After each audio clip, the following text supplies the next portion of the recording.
Hi, and welcome to the NLP UK Training Podcast. I'm Callie Fraser. And I'm Steve Kay. And today we're going to be talking to you about one of the fundamental things that we use in NLP coaching, which is something called timeline therapy. So Steve, what is timeline therapy? Timeline therapy was invented in the 1980s by a guy called Tad James. Essentially, it's, you know how you get sometimes people feel angry about an event in the past. Say they might be 40 and they feel angry about something that happened when they were 25. Well, it kind of gets rid of all the negative emotions on events in the past. So it gives you a good cleanup, which means that if things make you angry or sad or hurt or fear in the future, then you'll move through it really, really quickly. But what it also does is give you like a neurological spring clean, so that when it comes to looking at a limiting belief, you've already had a really good cleanup of stuff. So when it comes to doing the limiting belief last, say not good enough, not worthy, something like that, it just goes really quickly. So it's kind of a linguistic coaching tool based on taking learnings about an event in the past, which is usually very, very early. You know, you can't remember the first time you dropped Teddy, but you probably got upset. I think one of the things that I most like about timeline therapy is that it's quite different from traditional therapy models, where you kind of start from now, and then you start to unpick all of those big emotional things that have happened throughout your life, and you gradually get back. This and is back with traditional therapy. Yeah. So with traditional therapy, you start from now and you work backwards, unpacking everything. And I know that, you know, I went through some therapy when I was a little bit younger, and I just found it quite painful. Can't tell. But I kind of found it, I didn't stay in therapy for very long because I wasn't finding it very helpful. It almost just kind of re-embedded all the emotion from those events. What I love... Because you had to relive it. Yeah, absolutely.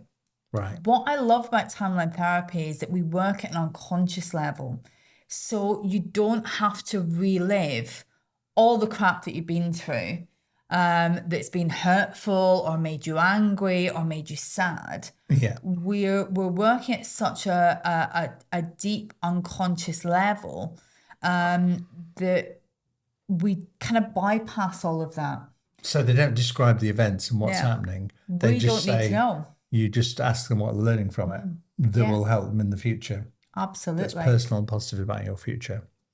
And what you find is that the emotion from the past just kind of, it just falls away so easily. Yeah. And that's it. It's done. It's gone. Well, that's because emotions are learned. We start learning emotions and how to do them at a very young age. Yeah. According to Lisa Feldman Barrett in her book, How Emotions Are Built. And those emotions, if you're holding on to stuff from the past, you know, it might be, you know, you're holding on to some hurt from a past relationship. That's going to stop you getting into a great relationship in the future, potentially. Or you lost your job and got made redundant 5 years ago and you're still feeling angry about it. Yeah. And I think we all kind of do a bit of that, holding on to stuff from the past. But actually, once you give that a good cleanup, it kind of gives you that clean slate to move forward. People say, I feel much lighter now because they're carrying it with them. I think when you listen to people's words literally, it's interesting because they'll say, I feel much lighter now. It's almost like I've been carrying something. I feel free. I feel free. So traditional therapy can take a few weeks, a few months, maybe longer. But timeline therapy, a full session takes a couple of hours. About 3 hours, yeah. 3 hours with the explanation and the coaching around it, yeah. Which is, some people might say, well, that's a long time. But getting rid of, 40, 50 years of negative emotions, as we say, it doesn't mean to say you won't feel those emotions again. So, if you lose somebody, you will feel sad. but you'll move through it much quicker than you would have done. Yeah, I think one of the things that certainly I found when I went through the process myself was that things just didn't affect me in the same way. I wouldn't get stuck in that cycle of negative emotion. Like you say, you just move through things much quicker. You learn from it much quicker. And then you can make congruent decisions about how you want to proceed for the future. So things it's useful for, so like imposter syndrome. Oh, yeah. A lot of people have imposter syndrome, and it's well known. A lot of people have limiting beliefs and they don't realize they've got them. They just think that's the way I am.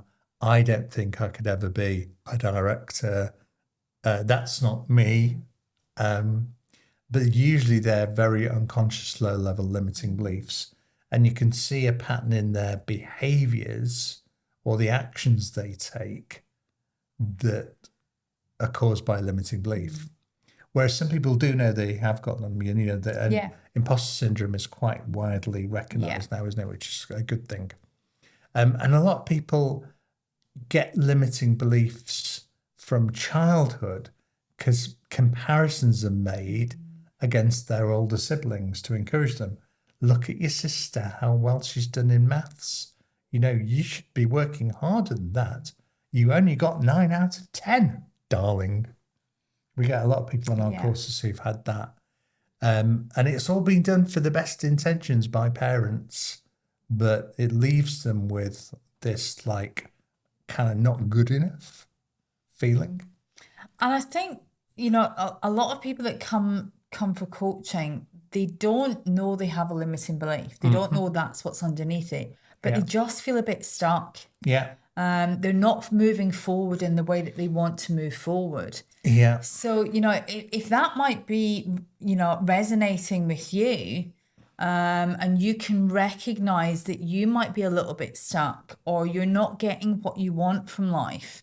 Maybe you're holding on to something from the past that's stopping you moving forward. Timeline therapy and NLP is a great way to work through that.